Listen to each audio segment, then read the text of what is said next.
बिस्मिल्लाहिर्रहमानिर्रहीम। अस्सलाम वालेकुम फ्रेंड्स, कैसे हैं आप सब? उम्मीद करती हूँ खैरियत से होंगे।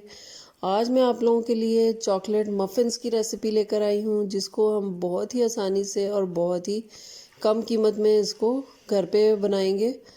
चॉकलेट मफ़िन्स जो हैं ये बच्चों बड़ों सबके ही बहुत फेवरेट होते हैं, तो आप इनको बच्चों के लंच बॉक्स में भी दे सकते हैं। इसके अलावा शाम की चाय के साथ इनको सर्व कर सकते हैं। इसके अलावा टी पार्टीज़ वगैरह के लिए ये बहुत ही ज़बरदस्त रहते हैं। तो आप ज़रूर आपने इनको ट्राई करना है। बहुत ही आसान और बहुत ही ज़बरदस्त रेसिपी मैं आप लोगों के लिए लेकर आई हूँ।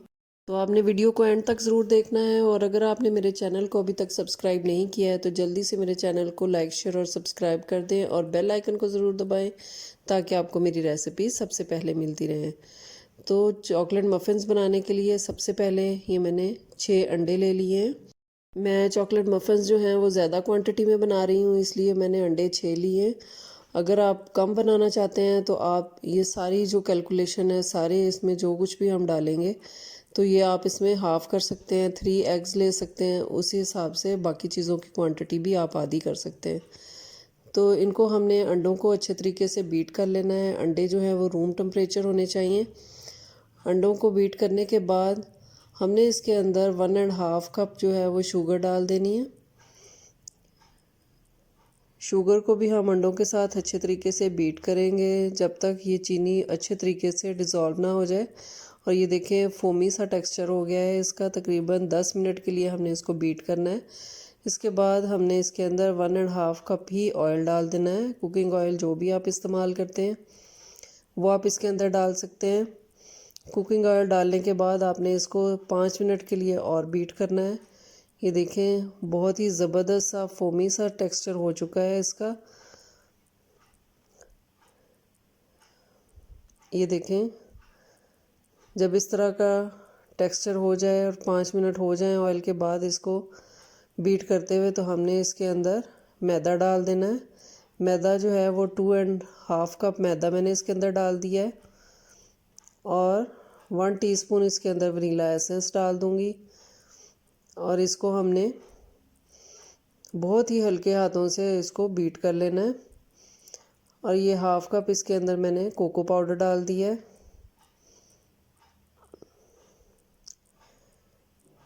इसको हम थोड़ा सा चम्मच की मदद से हिला लेंगे ताकि जब हम बीटर को चलाएं तो ये जो मैदा है ये उड़े ना।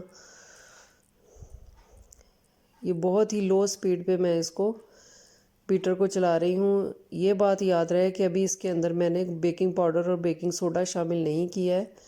बेकिंग पाउडर डालने के बाद आपने इसके अंदर बीटर नहीं चलाना है।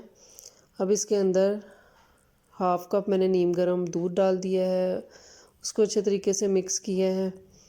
अब इसके अंदर 1/4 टीस्पून जो है वो मैंने बेकिंग सोडा शामिल किया है, और 3 टीस्पून इसके अंदर बेकिंग पाउडर शामिल कर दिया है, और इसको स्पैचुला की मदद से ये देखें अच्छे तरीके से मिक्स कर लिया है। बेकिंग पाउडर और बेकिंग सोडा डालने के बाद जो है वो बीटर हमने बंद कर दिया था, और इसको स्पैचुला की मदद से ही फोल्ड कर लिया है। बहुत ही ज़बरदस्त सी इसकी कंसिस्टेंसी हो गई है। इसको हमने अब कपकेक्स की ट्रे में डाल देना है। ये देखें मैंने डिस्पोजेबल जो है कपकेक्स के जो मोल्ड हैं वो लिए हैं, वो इनको इसके अंदर रख दिया है। आप सिलिकॉन के भी ले सकते हैं, कोई भी जो भी आपके पास मोल्ड हो। मेरे पास ये 6 कपकेक्स वाली मोल्ड भी थे, और ये 12 वाला जो है ये भी है, तो मैंने दोनों में डाल दिया है। और इसके ऊपर हम चॉकलेट चिप्स डाल देंगे ज़्यादा सारे। आप इसके अंदर भी मिक्स कर सकते हैं अगर आपको ये ज़्यादा चॉकलेटी पसंद है। और इसको हमने तकरीबन 20 से 25 मिनट के लिए इसको बेक कर लेना है 180 डिग्री पे ओवन के अंदर। तो ये बहुत ही ज़बरदस्त से हमारे मफ़िन्स हैं वो बिल्कुल रेडी हैं। इनको ठंडा होने पे हम सर्व करेंगे। ये देखें हमारे मफ़िन्स जो है वो ठंडे हो चुके हैं। ये देखें बहुत ही ज़बरदस्त से फूल गए। इसको हम चेक करते हैं अब। बहुत ही सॉफ्ट और बहुत ही ज़बरदस्त से हमारे जो मफ़िन्स हैं वो रेडी हुए। ये आप इसके अंदर भी चॉकलेट चिप्स जो हैं वो आप डाल सकते हैं, और अगर आपको ज़्यादा चॉकलेटी पसंद है तो आप इसके अंदर कोको पाउडर भी ज़्यादा डाल सकते हैं। ये देखें माशाल्लाह से बहुत ही सॉफ्ट है, तो आपने ज़रूर इनको ट्राई करना है।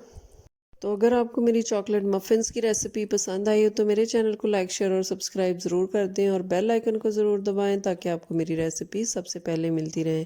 अपना और अपने घर वालों का बहुत ख्याल रखें। मुझे और मेरी फैमिली को अपनी दुआओं में याद रखें। अल्लाह हाफिज़।